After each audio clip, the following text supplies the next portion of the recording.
I've been desperate and I've been in despair. Leviticus. Go to the book of Leviticus. You know, in the olden days, it was curses, plagues.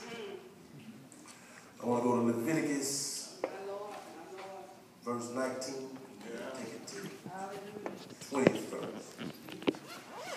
Y'all get it back. Say amen. What chapter? Leviticus chapter 15. And the 19th verse through 20. Yes, sir. 15 chapter. All right.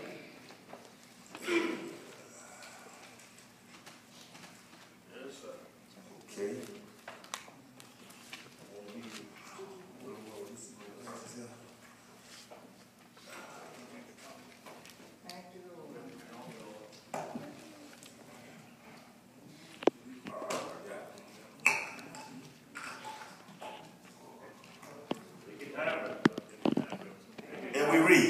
Like this. And if a woman have an issue, and her issue in her flesh be blood, she shall be put apart 7 days, and whosoever touch her shall be unclean until the eve. And everything that she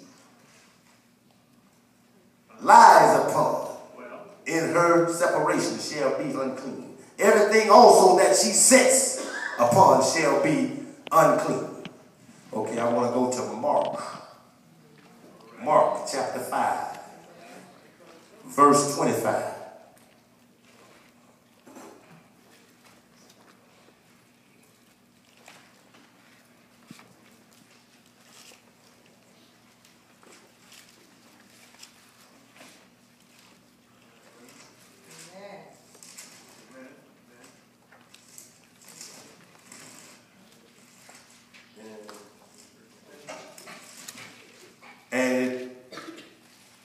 And it reads, and a certain woman which had an issue of blood 12 years and had suffered many things of many positions and had spent all that she had, was nothing better, but rather grew worse. I'm going to stop right there. I want to work with this right here. This woman just, and look, the Bible said that she had an issue. If you just read in Leviticus in the Old Testament, in the Mosaic laws, that this woman had an issue of blood. And any woman that had an issue of blood was a plague. And she couldn't go home. She couldn't be around her family. So she didn't only have an issue of blood, she had a family problem too.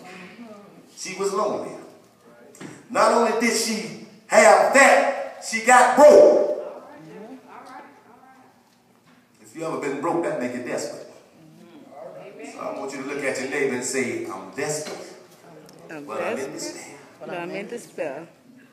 She was so desperate to where it says right here that she spent all that she had, every dime that she had, and she still didn't grow better, but she grew worse. And she after she didn't spend everything she had, she didn't spend her faith. She had faith.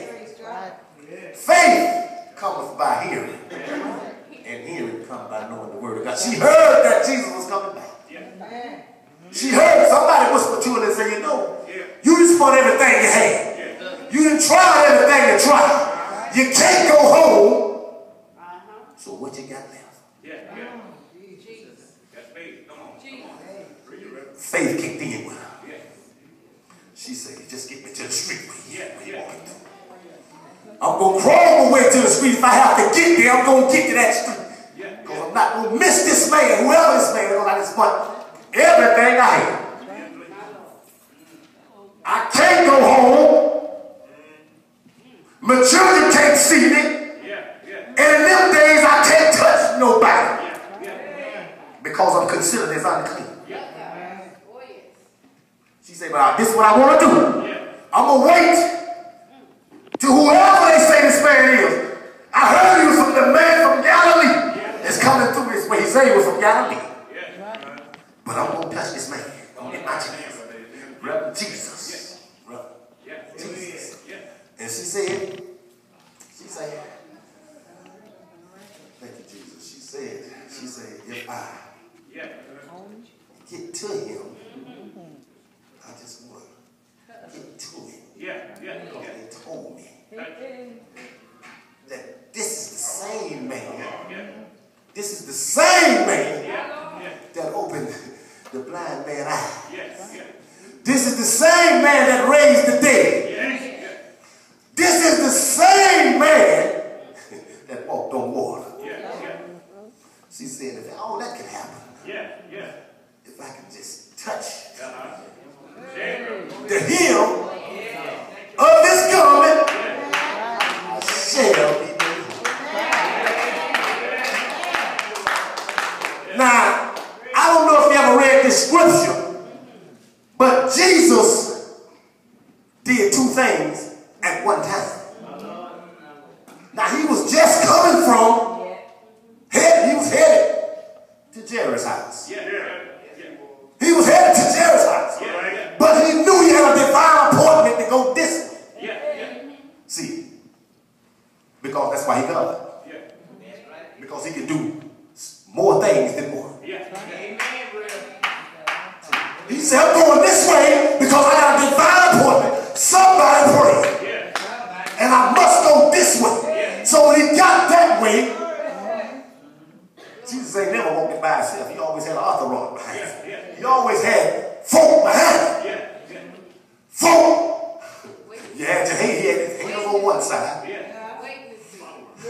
He had the disciples covered him up. If you can remember, the disciples didn't want nobody hard to get to Jesus because they pushed the church back.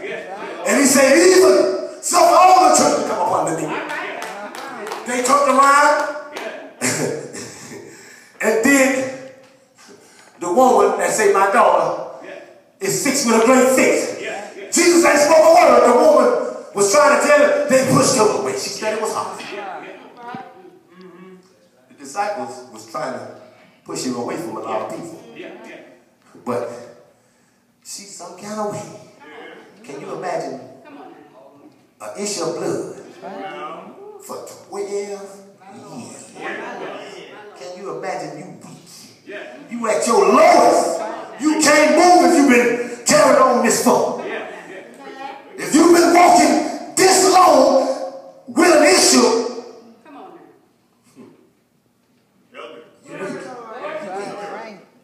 you weak. She said, but if I got to get down, I'm going. Not going to let this opportunity pass me by. I'm going to try this man. I'm going to try Jesus. I'm going to try him. So she eased her way through. When she eased her way through, she said, if I can just touch the hem of his garment, I shall be made whole. Not only did she do that, when she touched the hem of the garment, she also touched Jesus. Because and anybody, and anywhere in the world, he never said, who touched me? Somebody touched me. Have you ever been in the crowd and somebody pull on you and you be like, but it don't bother with you. But this one, it bother with you. This one, it touch somebody with. See, when faith touches you, you got to move. See, I remember somebody telling me one time, just hold on, and it's going to get better. Just hold on, and your marriage don't get together. Just hold on, and your haters will stop talking about it. But when the haters went up, when the haters came out, I was at my lowest. I was desperate. I don't know if y'all ever been desperate before. Like I said before, but I done been there. I done been desperate, and I done been in despair. I know what it is to have, and I know what it is to have now. But I had Jesus. I had a Savior. I had Jesus. Because I knew what Jesus could do. I had people in this ear, and I had demons over here. And them the same demons, they ain't got no new tricks. The devil ain't got no new tricks. Them the same demons that made Judas deny Christ 3 times. Them ancient demons we did it with.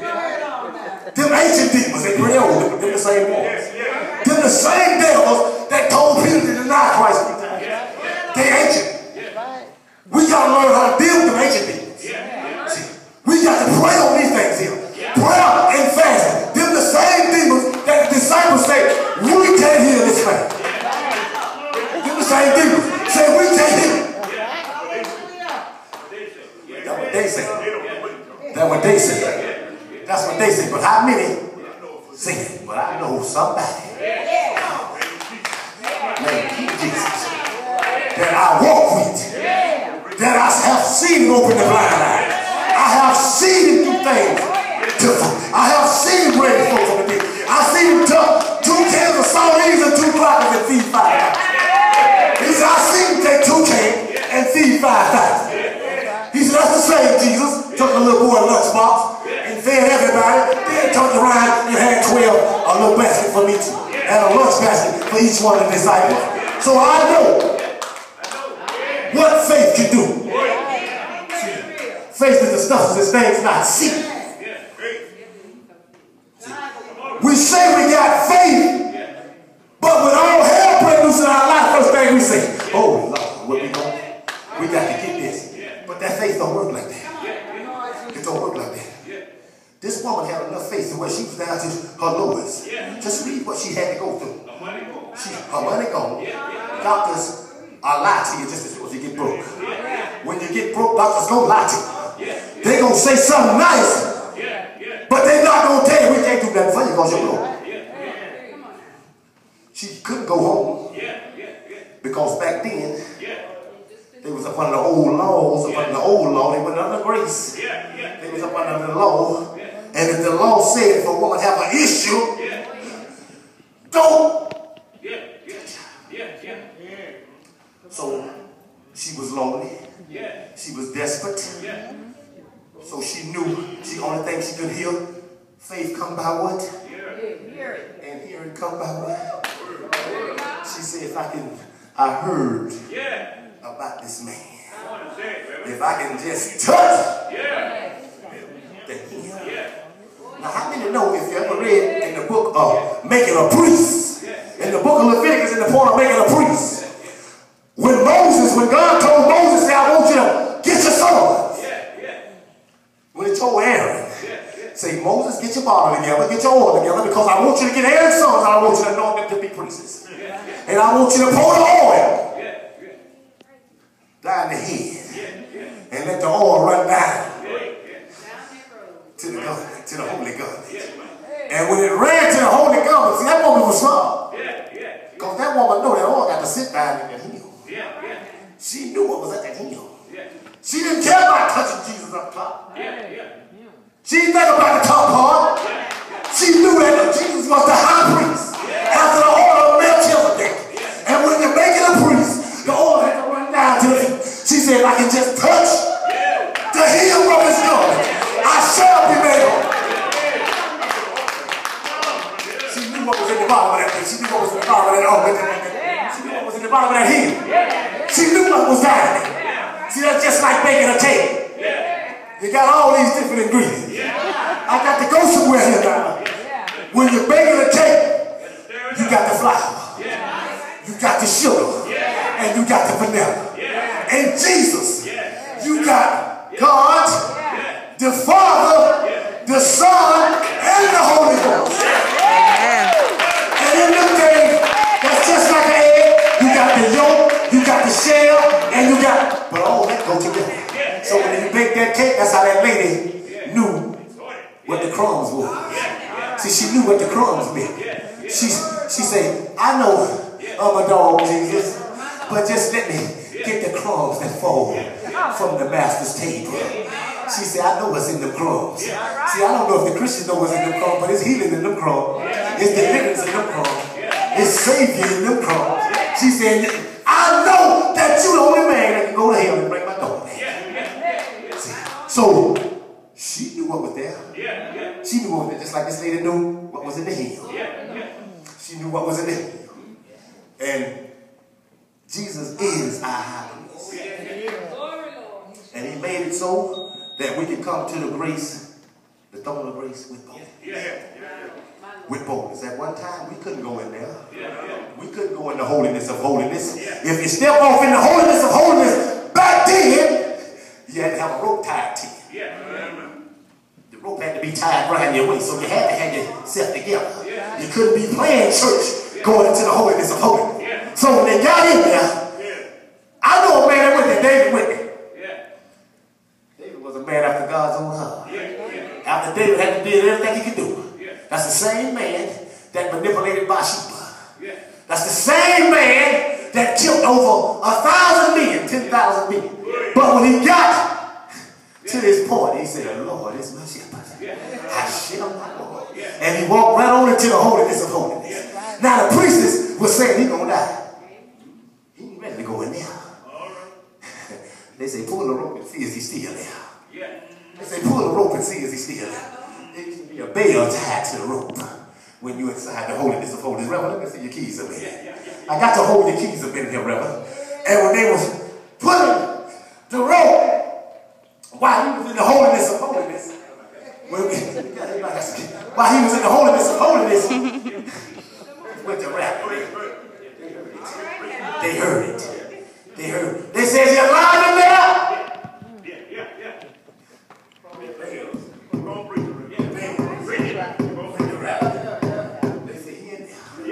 They say he ain't dead yet. He stepped on in. He stepped on a little further. They said, shine in there. He tapped in. I'm still here.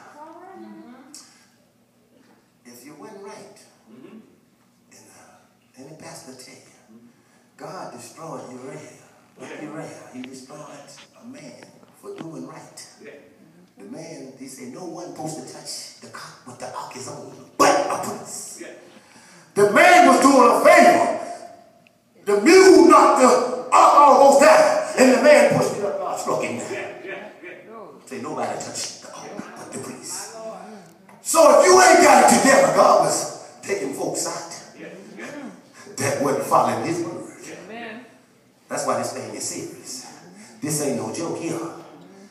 I saw in my word from my studying, I was supposed to go somewhere else this morning. I wasn't planning on dealing with this issue, y'all. But God said, wait a minute, don't you got issues? And they not blood? All right now, come on. He said, don't you got a lot of issues and problems? He said, I want you to deal with this issue. And maybe you need to figure out what kind of faith she had. And I thought about it, and I woke up about 4 this morning, and I said, man, this thing heavy on me. I was planning on going somewhere else. And I said, no, God ain't put that in me for a reason. He didn't tell me that. See, when we get a word from God, we know it's from God. I don't know if y'all know what to listen to when God speaks. But when God speaks to me, I try to pay attention. I don't know, I try to pay attention. Because that speaking could be something that can save your life. He said, I said, you know what? I even called different pastors. I said, you think I messed with this thing? They said, God put it in your heart? I said, yes, he did. Say, mess with it. Mess with it. Bring it from the old to the new. That's right. And let people know what the issue meant in the Old Testament. You know, according to the Old Testament, this lady not only had an issue of blood, she had several issues. Grace hasn't came. Grace didn't come. Grace wasn't there. Jesus was grace.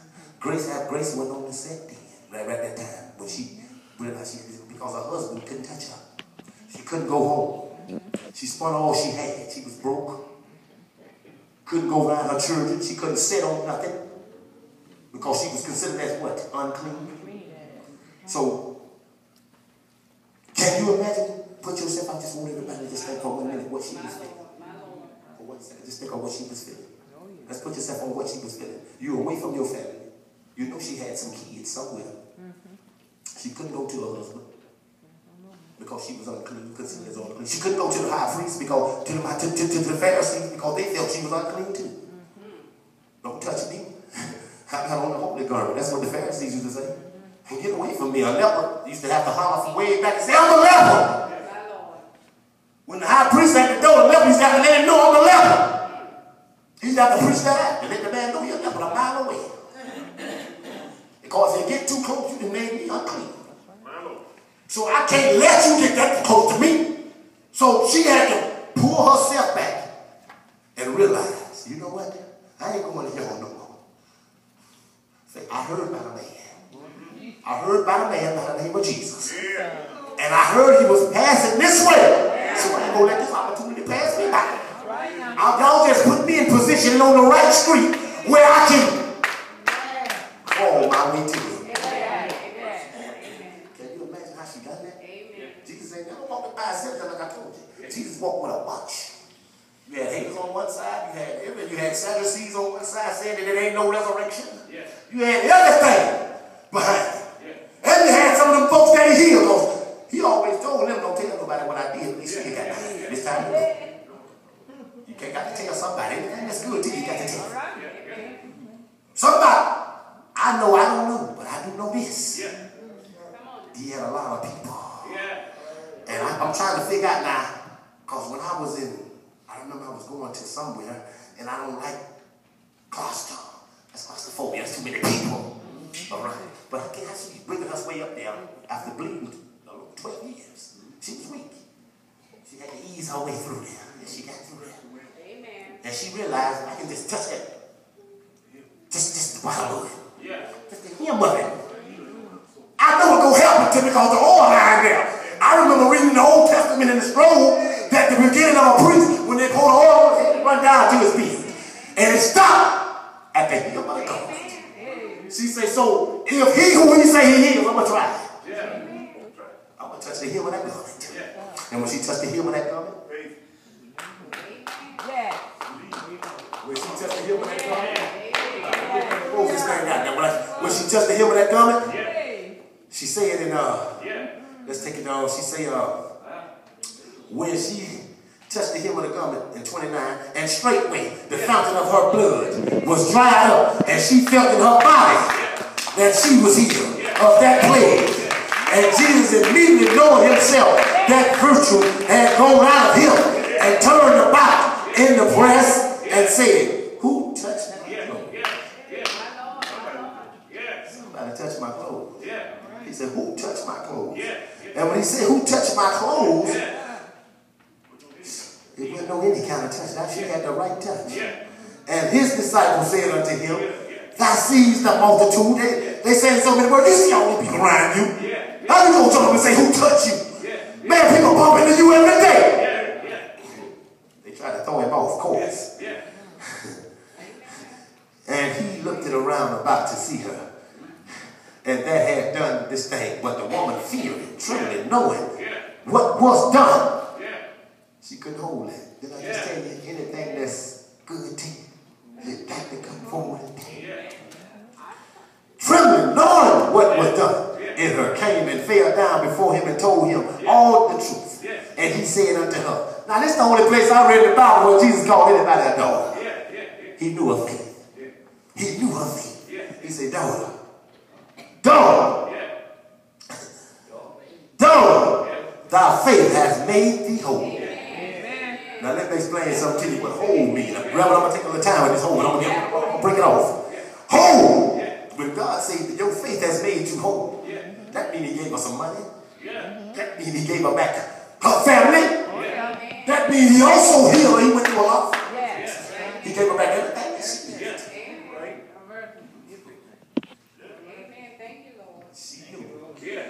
She knew what she was getting. She knew what she was getting. And I just want to know this one today. Have anybody ever been desperate? Let me close this. And if you're desperate, you can get on this.